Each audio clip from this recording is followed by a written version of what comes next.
Comment mieux communiquer? C'est un thème qui m'est cher, parce que c'est un challenge de vie pour moi et qui s'applique autant dans sa vie personnelle que dans sa vie professionnelle, que l'on soit indépendant ou salarié.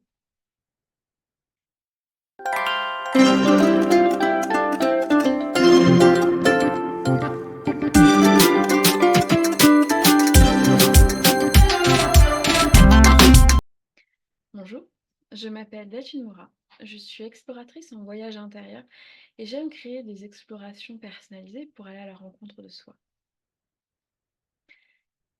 Donc je te disais, mieux communiquer. Il y a plein d'outils de connaissance de soi, de méthodes aussi qui existent. Moi, je passe vraiment plutôt par mieux se connaître pour trouver sa propre manière à soi de communiquer.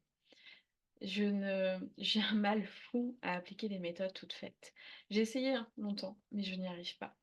Je ne tiens pas dans la durée avec ça. Ça attire trop à un moment donné. À un moment donné, je suis obligée de tout personnaliser. Donc c'est ce que je fais aussi. J'ai toujours plusieurs sources et plusieurs regards, plusieurs visions pour aller alimenter tout ça. La première, moi, je vais travailler avec l'human design. On va aller regarder des planètes spécifiques pour aller voir justement la manière optimum de communiquer et les messages qu'on a à dire et, euh, et comment on peut le dire. J'utilise également l'astrologie, où là, je vais aller voir les archétypes et les éléments. Déjà, les éléments qui, moi, me parlent, car moi, j'ai une communication avec l'eau. Et l'eau, c'est les émotions. C'est parler par les émotions, c'est parler par le corps. Je vais avoir un côté spontané et aussi un côté très réservé, très changeant et fluctuant. Et parmi cet élément, par exemple, de l'eau, on pourra descendre encore plus profondément et aller voir les signes qui sont vraiment spécifiques. Moi, je suis un signe du poisson. C'est cette reconnexion à tout. C'est réussir à être dans cet amour de l'autre, cet amour de soi déjà, et dans cette ouverture.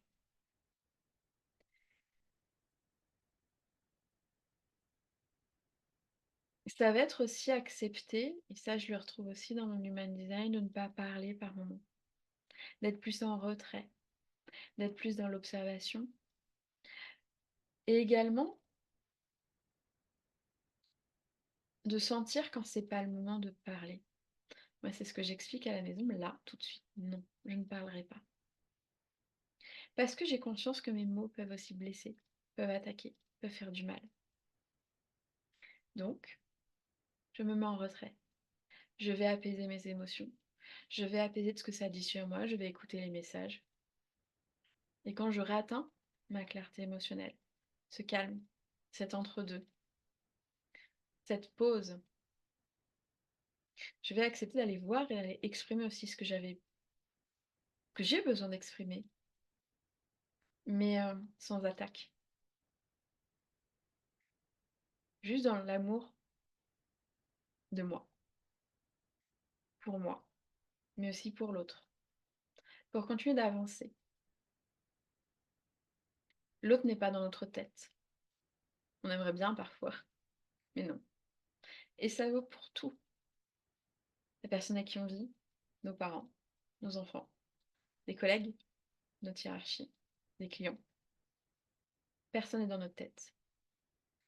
Et même la manière dont nous on pense les choses, la manière dont on va le dire, la manière dont l'autre personne va les comprendre et va les intégrer, il y a un fossé déjà entre. Et donc ça passe vraiment comment communiquer, comment avancer ensemble et par trouver un dialogue commun, même si on ne communique pas de la même manière.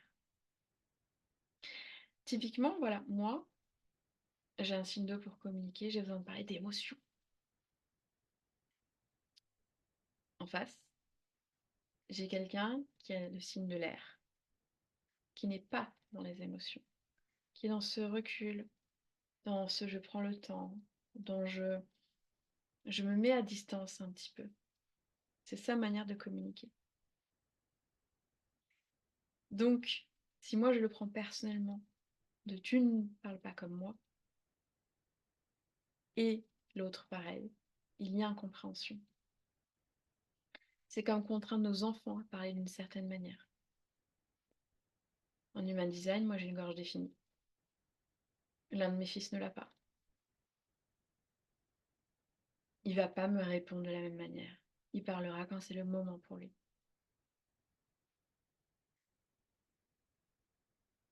Et c'est ça aussi.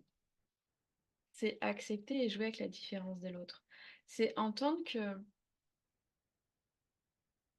c'est exactement comme euh, les moyens de montrer son amour.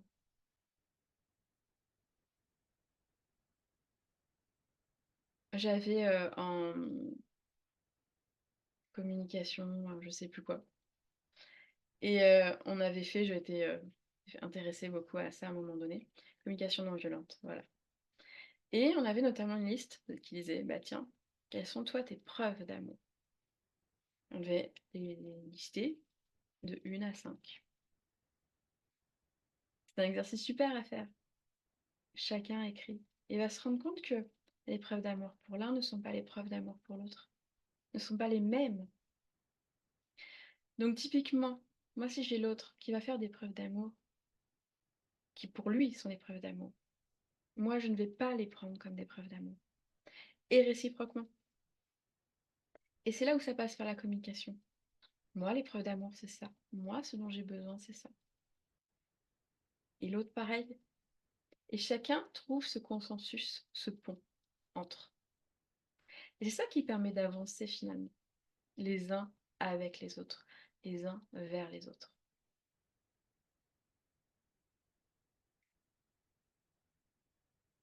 Je vais te laisser là-dessus. Et si tu veux d'autres thèmes, que j'aborde d'autres choses, qu'on aille plus loin, ou si tu as des questions, je fais également, je propose en ce moment des guidances intuitives autour d'une question à laquelle je réponds, du coup, en vidéo ici. C'est gratuit et tu peux postuler. Je mettrai le lien en dessous pour postuler, si tu as du coup des questions sur ta manière de communiquer, par exemple, ou d'autres. Je te souhaite une bonne journée et je te dis à bientôt.